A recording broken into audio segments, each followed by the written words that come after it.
မိဘပြည်သူပေါင်းမင်္ဂလာပါခင်ဗျာကျွန်တော်အညာသား channel မှာသတင်းများကိုတင်ဆက်ပေးသွားတော့မှာဖြစ်ပါတယ်ကတာမီးလောင်နေပါတယ်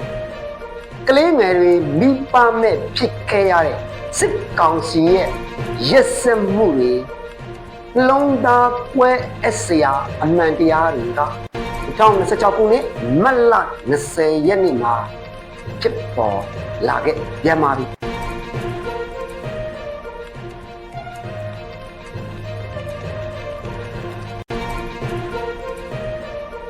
ဒီနေ့ကျွန်တော်တို့ပြောချင်တဲ့စကိုင်းတိုင်းတစ်ပိုင်းကတာမြို့အကြောင်းအချိန်ကငင်းချမ်းတဲ့မြို့ကလေးမြို့ကလေးတွေကြောင်းသွားတဲ့လမ်းမှာရဲတန်းတွေထက်လာတယ်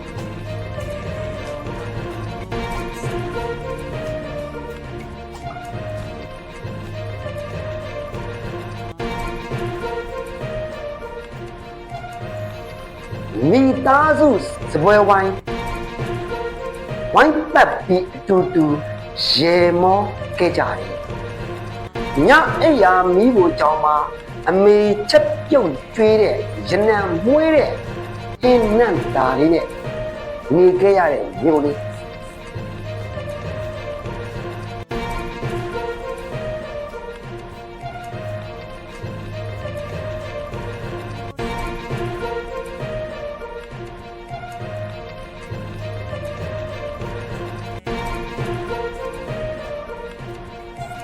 အခု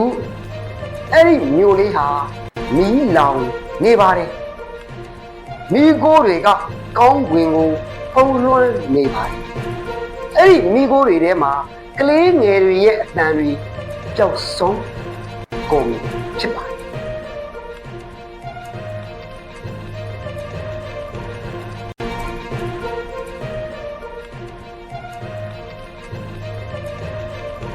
2025ခု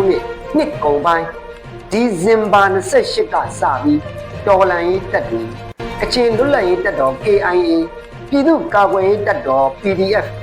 ကျောင်းသားများဒီမိုကရက်တပ်ဦး APSDF နဲ့အခြားမဟာမိတ်တွေကကတာမြို့ကိုထိုးစစ်ဆင်ခဲ့ပါတယ်ခမရ309စကန်အပါဝင်စစ်ကောင်စီရဲ့အဓိကစကန်ချို့ကိုသိမ်းပိုက်နိုင်ခဲ့ပါတယ်စစ်ကောင်စီအနေနဲ့တာမန်စစ်စင်ရေးအရေးချင်းမျိုးနဲ့မရှင်းနိုင်တော့လေကြောင်းကနေရက်ဆက်စွာဘုံကျဲတိုက်ခိုက်ခဲ့ပြန်ပါတယ်2026ခုနှစ်ဇန်နဝါရီလကနေမတ်လအထိဇက်တိုက်ဆိုလိုလေကြောင်းတိုက်ခိုက်မှုတွေလုပ်ခဲ့တာဖြစ်တယ်ဒါကြောင့်ရက်ကွက်5ခုနဲ့ရွာချို့မီးလောင်ပျက်စီးခဲ့ရပါတယ်မြို့ရဲ့ရက်ကွက်17ရက်ကွက်နဲ့ရွာနီးပေါင်း200လောက်မှာလူတွေတစ်မျိုးလုံးနီးပါးစစ်ရှောင်ဘဝနဲ့ရောက်နေခဲ့ကြရတာပါမန္တလေးမြစ်ကြီးနားကျေးလက်ဒေသတွေကိုထွက်ပြေးတိမ်းရှောင်နေကြရပါတယ်လှေနဲ့ထွက်ပြေးရင်ရေရဲကျသွားတဲ့ကလေးတွေတော်ထဲမှာပုံအောင်ရင်အေးဒဏ်ခံနေရတဲ့အဖိုးအဖွားတွေရှိနေပါတယ်စစ်ကောင်စီရဲ့လေယာဉ်တွေကနေ့စဉ်နီးပါးပြန်တမ်းဘုံကျဲနေတာဖြစ်ပါတယ်အဲ့ဒီဘုံတွေကအိုးအိမ်တွေကိုမီးလောင်တိုက်သွင်းနေတာဖြစ်တယ်စေကန်းတွေပျက်စီးခံရတယ်ဘုံကြီးကျောင်းတွေပါဘယ်လိုကင်းခဲ့ပါမလ20ရက်နေ့မနေ့ပိုင်းတိုက်လေရင်နဲ့ပုံကျဲခဲ့ရမှာလေးတဲ့ဘုံကြီးကျောင်းမှာစစ်ပေးရှောင်နေတဲ့တန်ဃာတော်တွေပါဝင်ပြည်သူ10ချီတေဆုံးခဲ့ရပါတယ်အဲ့ဒီကျောင်းထဲမှာကလေးတွေပါရှိနေတာဖြစ်ပါတယ်သူတို့ရဲ့အတန်တွေကိုကျွန်တော်တို့ကြားနေရပါတယ်မေကျွန်တော်ကြောက်တယ်ဆိုတဲ့အတန်မျိုးအဲ့ဒီအတန်တွေကအခုမီးလောင်နေတဲ့ကျောင်းထဲမှာကြောက်ွယ်သွားကြပါပြီဇန်နဝါရီလအစောပိုင်းမှာစစ်ရှောင်တွေအိမ်ပြန်ပစ္စည်းယူပြန်လာရင်လေကြောင်းကနေဘုံကျဲခံရလို့တေဆုံးခဲ့ရတဲ့ဖြစ်ပျက်တွေကလည်းရှိနေပါသေးတယ် ကလေးငယ်တွေမိဘမဲ့ဖြစ်ကုန်ကြရတယ်မိခင်တွေသားသမီးတွေဆုံးရှုံးခဲ့ကြရပါတယ်အဖိုးအဖွားတွေအုံးမဲ့အိမ်မက်နဲ့ဒုက္ခဆင်းရဲစွာဖပြေးတိမ်းရှောင်နေကြရပါတယ်ဒါဟာလူသားဆန်မှုမရှိတဲ့ရက်စမှုစိတ်ရာဇဝတ်မှုပဲဖြစ်တယ်စစ်ကောင်စီရဲ့လက်ချက်တွေကလူတွေရဲ့နှလုံးသားကိုကွဲအပ်စေခဲ့တာ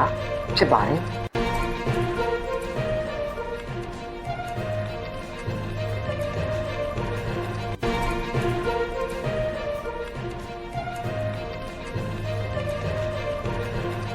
2026ခုနှစ်မတ်လ20ရက်မနေ့ပိုင်းစကိုင်းတိုင်းကတာမြို့မဟာလေးတက်အုံကြီးကျောင်းလေကျောင်းဘုံကျဲမှုခံခဲ့ရတာဖြစ်ပါတယ်စစ်ဆောင်ပြည်သူရာချီခိုလုံနေတဲ့အုံကြီးကျောင်းကိုတိုက်ရိုက်ထိမှန်ခဲ့တာပဲဖြစ်ပါတယ်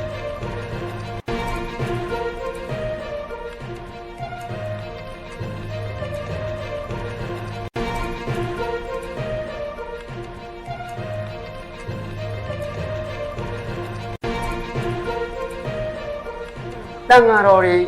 စွမ်းစားနေခြင်းကလေးငယ်တွေအဖိုးအဖွားတွေအမျိုးသမီးတွေအပါအဝင်ရက်သားများအပြားအသက်ဆုံးရှုံးခဲ့ရပါတယ်ဒီဖြစ်ရပ်ကိုဒေသခံသတင်းရင်းမြစ်တွေလူမှုကွန်ရက်မီဒီယာအချက်လက်တွေအသေးစိတ်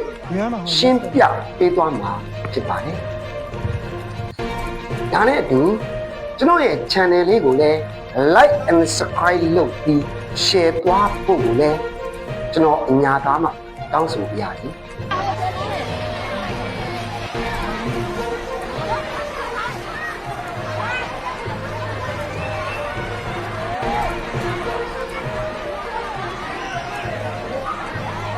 ဒီဖြစ်ရတာမတ်လ20ရက်နေ့မနက်ပိုင်း10နာရီကျော်7နာရီဝန်းကျင်အများစုရဲ့ဖော်ပြချက်အရစွမ်းစားခြင်းတော့မဟုတ်ခုံးပေးခြင်းဖြစ်နေပြန်ပါတယ်နေရာကစကိုင်းတိုင်းအထက်ပိုင်းကတာမြို့ရပ်ကွက်3မှာရှိတဲ့မဟာလေးတဲ့ဘုံတော်ကြီးကျောင်းလေးတဲ့ဘုံကြီးကျောင်းလို့လည်းအများစုကခေါ်ကြပါတယ်ဒီကျောင်းကစစ်ပွဲကြောင့်စစ်ရှောင်ပြည်သူရာချီလောက်ခိုးလုံနေတဲ့နေရာလေးဖြစ်ပါတယ်။ရက်သားတွေကလေးတွေအဖိုးအဖွားတွေအပါအဝင်မြို့ပေါ်မှာရှိတဲ့ကျောင်းဖြစ်ပြီးတော့အနီးမှာထောင်နဲ့ချီတဲ့လူနေရက်ွက်တွေရှိနေတာလည်းဖြစ်ပါတယ်။စစ်ကောင်စီရဲ့ဂျက်တိုက်လေယာဉ်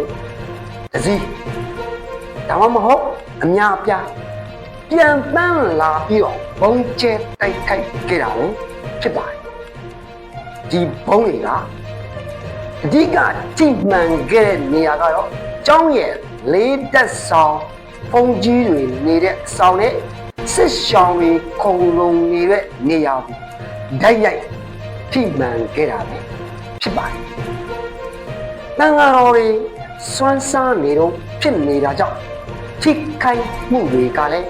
ပုံမုံပြင်းထန်ခဲ့ပါတယ်။စွမ်းကတဲ့ဒါယကာမပါဝင်နေပြန်ပါတယ်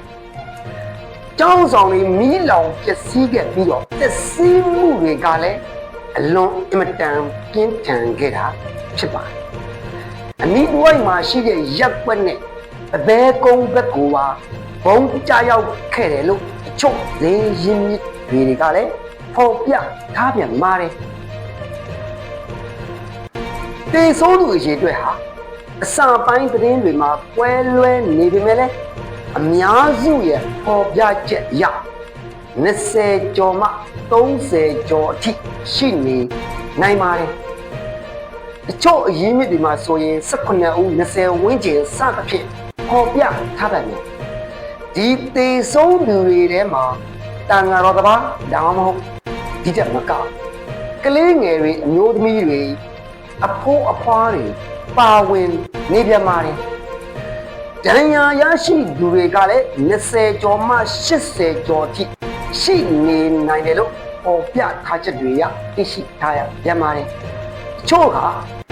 ဒဏ်ရာတွေကပြင်းထန်ပြီးတော့ကယ်ဆယ်ရေးတွေကလည်းဆက်လက်လှုပ်ဆောင်နေရစေဖြစ်ပါတယ်။မြို့ကလည်းပိတ်ဆို့ခံထားရတာကြောင့်ရုပ်အလောင်းတွေထုတ်ယူလို့မရသေးတာလည်းရှိနေပြန်ပါတယ်။ဒါကြောင့်သေဆုံးသူအရေးအတွက်ကပုံမုံမြင့်တက်လာနိုင်တယ်လို့ဒေတာခံတွေကလည်းသတိပေးထားပြန်ပါတယ်။ဒီဖြစ်ရက်ကကတားမြို့တဝိုက်မှာ PDF KIA နဲ့ချားတော်လန်ရေးတပ်ဖွဲ့တွေနဲ့စစ်ကောင်စီတပ်တွေချတိုက်ပွဲပြင်းထန်နေခြင်းဖြစ်ပွားခဲ့တာဖြစ်ပါတယ်။စစ်ကောင်စီဘက်က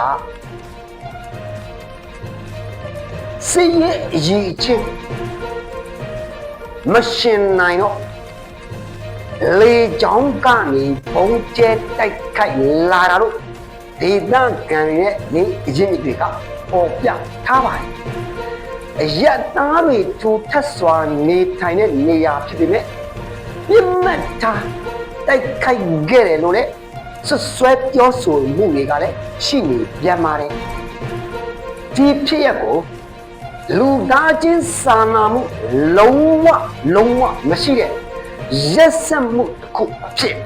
ရှုမြင်လို့ရနေတာဖြစ်တယ်။စိတ်ရာဇဝအဖြစ်လဲတတ်မှတ်လို့ရနေတာဖြစ်တယ်။လက်ရှိကယ်ဆယ်ရေးလုပ်ငန်းတွေဆက်လက်လှုပ်ဆောင်နေပေမဲ့လည်း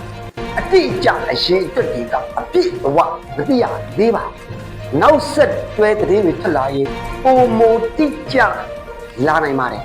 ။ဒီလိုရက်စက်မှုတွေရက်တက်မှုစစ်ရှောင်ပြည်သူတွေအတွက်အကူအညီပံ့ပိုးဖို့နဲ့အမှန်တရားကိုကဘာကကြားအောင်လှုပ်ဆောင်ပေးဖို့လည်းအများကြီးလိုအပ်နေပါသေးတယ်။မိဘပြည်သူတို့အနေနဲ့လည်းဒီဗီဒီယိုလေးကိုမျှဝေပေးဖို့တောင်းဆိုချင်ပါတယ်။ကိုကြီးချင်းနဲ့ဆိုရင်လည်းဒေသခံအဖွဲ့အစည်းတွေကိုဆက်သွယ်ကြည့်ပါအတန်များများထွက်ပေးကြပါကျွန်တော်ရဲ့ channel လေးကိုလည်း like and subscribe လုပ်ပြီး comment လေးတွေပေးခဲ့ကြပါလို့ကျွန်တော်အညာသားမှာတောင်းဆိုရစီမိဘပြည်သူပေါင်းကိုစိတ်နှပြကျမ်းမာချမ်းသာကြပါစေ